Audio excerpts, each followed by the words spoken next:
support trustworthy identity systems. And indeed, these objectives would also be of value for other types of technology-assisted solutions, whether high-tech or low-tech, that would be aimed towards vulnerability reduction for what are, as I'll share in a moment, very marginalized workers. The focus of our research was around apparel and related sectors in and around New Delhi, and we also looked at workers in a leather value chain in Tamil Nadu in the south of India.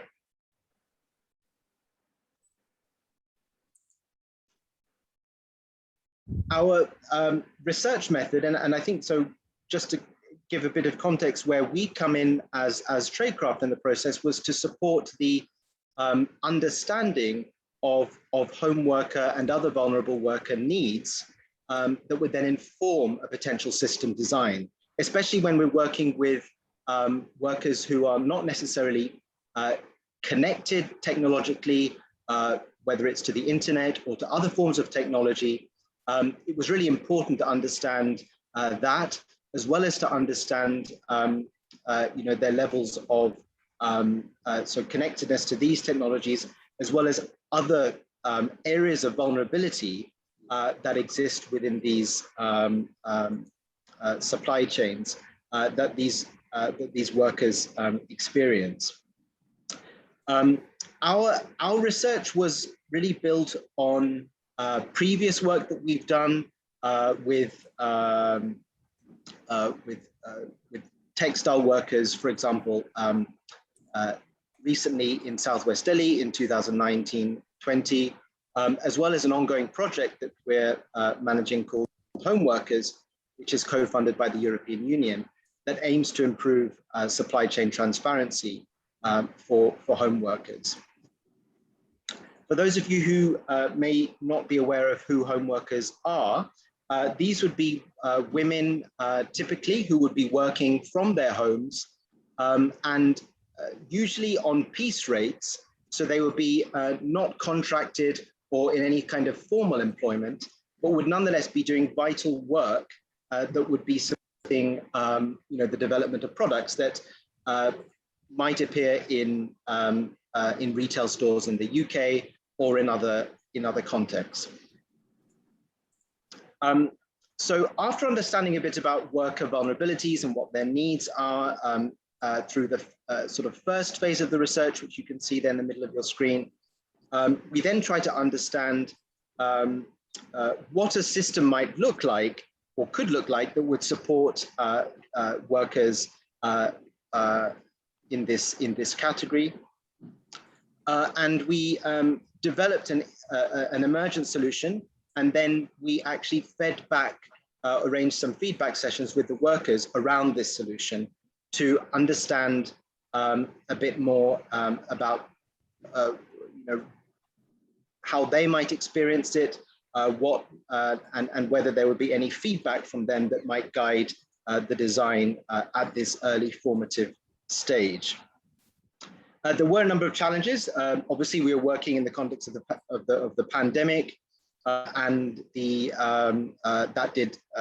mean some adjustments were required, including doing remote interviews and socially distanced interviews, and sometimes having to use proxy representatives where home workers were not necessarily available, for example, because they had to go home because work was not available and they had no other means to actually support themselves. So they had to migrate back to their home locations actually during the research process.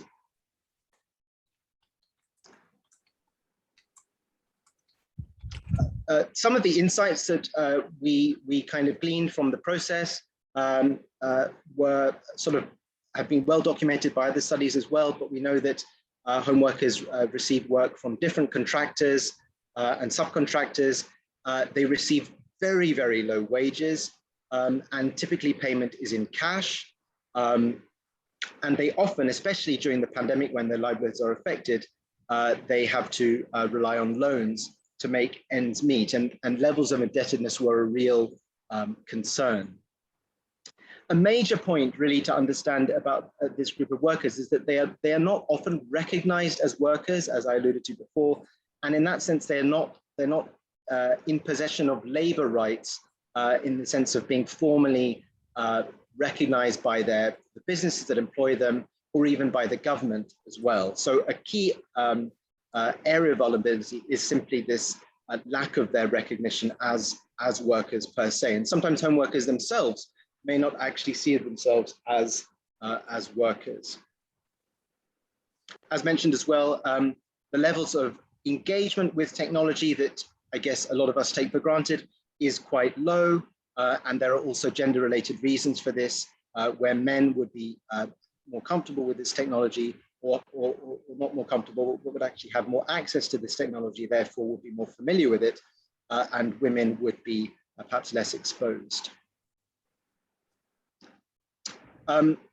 Just a couple of key points in terms of some of the risks as well as opportunities for designing a solution that would involve vulnerable workers such as this, working in global fashion supply chains. One is that there are severe power imbalances within the chain and between actors in the chain. We find that, for example, contractors who play a critical role in terms of linking home workers with the factories and with the work that comes to them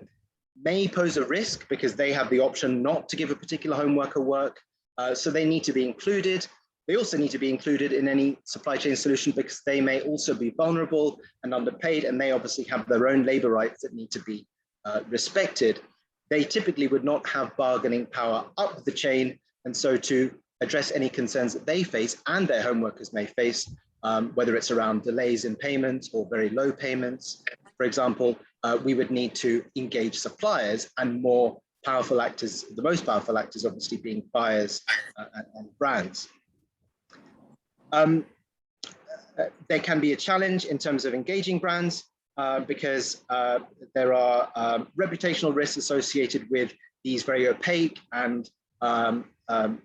informal layers of the chain. Sometimes child labor is a concern. Obviously, the work is happening at home. And sometimes we suspect that brands are not perhaps ready to confront the possibility of having home workers in their chains. And we tend to see that the more progressive brands will actually acknowledge home working. It does happen. It has to do partly with brands' purchasing practices, in fact, that requires a flexible workforce. And it's important in that context that brands do acknowledge home working and its possibility. I think it's an exciting space in the sense that there is huge potential for gains given the low baseline in the sense of existing levels of labor exploitation that home workers face, but at the same time, the multidimensional nature of the vulnerabilities that they experience in terms of economic, social, and political factors as well mean that we really need to work quite collaboratively, innovatively across disciplines, across sectors in order to develop a solution that works for them. I'll hand over to my colleague Nick now, and then if you have any questions, Pratika and I will be here to answer them in the time that we have. Thanks very much, Rohan. So in terms of the, the possible approach, the first thing we started with was looking at a sort of a top-down type approach, but because there is a lack of visibility with for both brands and the manufacturers in terms of what home workers are doing work for them, it looked as though this was going to be a real challenge, and there were many risks associated with that. Not least was this issue about the situation for the home workers, the lack of organisation, the lack of access to technology, and the very low levels of literacy, both in terms of reading and writing, but also in terms of understanding how to use a phone, for example, and also, that extended to such things as use of bank accounts and how they might use electronic payments. So the starting point really for the approach was to look to work with an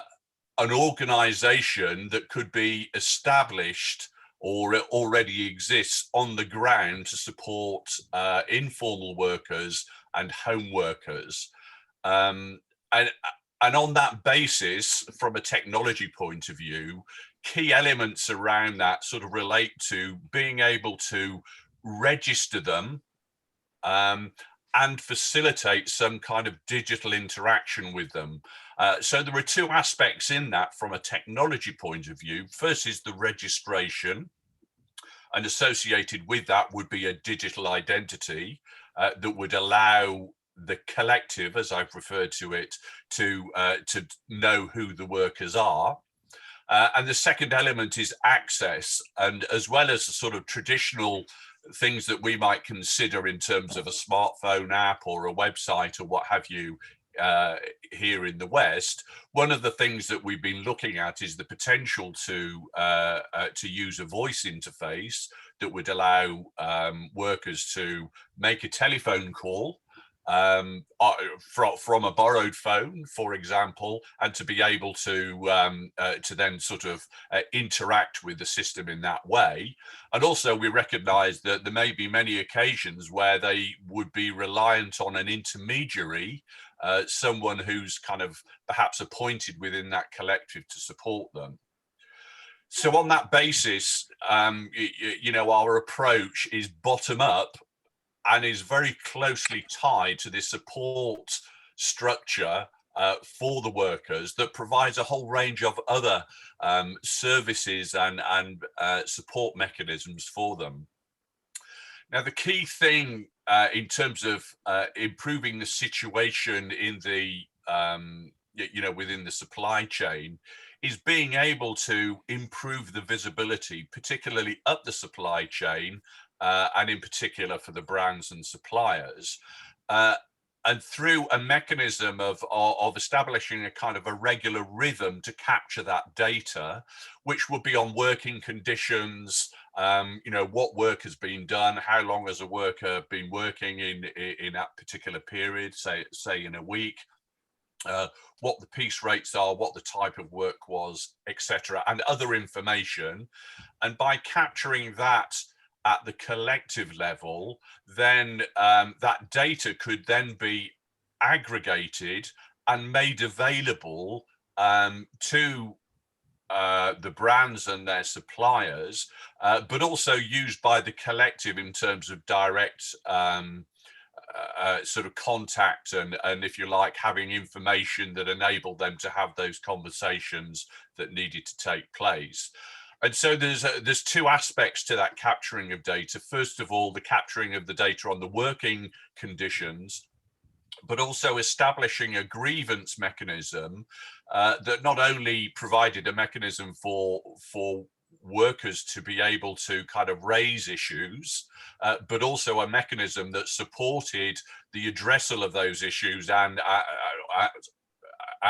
redressal of those issues in terms of getting a solution. It seemed to be that collective was all important in being able to support that, but also some of the information could be made available in an aggregated sense to provide further indications on the working conditions, and perhaps made available through a portal to which a brand or a supplier might register. And then the other aspect, of course, is if there are specific issues that need to be escalated, then that could be done, by the collective. At all points in that exercise, the identity of the individual workers would not be available to anybody outside of the collective, and it would be managed very carefully within the collective as well. And so all of this information will be aggregated and will be traceable back to a collective and to a location, but not to individual workers. And just picking up on what Rohan was saying, you know, the membership of that collective, you know, can include home workers, other informal workers, and can also include those contractors and subcontractors that are all important in terms of the supply chain. The next step number 3, was really to say, well, okay, if we were to design this properly, then we could scale it very easily by making it available to other organizations or collectives, and we've referred to it as collective in a box, that would allow the same data in a common format to provide a much richer picture for suppliers and brands. And in a way, for example, that typically they might source from a number of different areas, and therefore they will be wanting to get that visibility on a wider scale than just a particular location. And so this approach to scaling it by defining the technology interventions in such a way that they can be kind of copied and pasted, so to speak, to other areas was the next phase. And then we come back to this issue of the, in terms of the final phase, is the potential to actually have a digital supply chain. Now, I kind of mentioned at the beginning that this would be difficult to achieve on a top-down basis, but with an established mechanism for providing that visibility and for allowing these workers who, you know, lack, you know, have low literacy, low digital literacy and so on, but providing a mechanism by which they can engage, then this sort of digital supply chain, which would then involve much more of the supply chain in that process, you know, would be possible and practical at that level because of the establishment of this sort of mechanism to improve visibility, and that could then be built on to provide you know, a kind of a fully automated supply chain. And so those are the steps that we've gone through. Time doesn't allow to go into any more detail, but at that point I'll just sort of open it up for any questions. Do we have any question? No?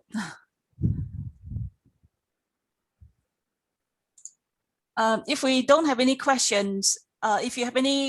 want to have any questions afterwards, you are very welcome, or you can email us. And if you want to have a private conversation and discussion with the presenters, we can create a private room for you. So shall we move on to the second presenter, please?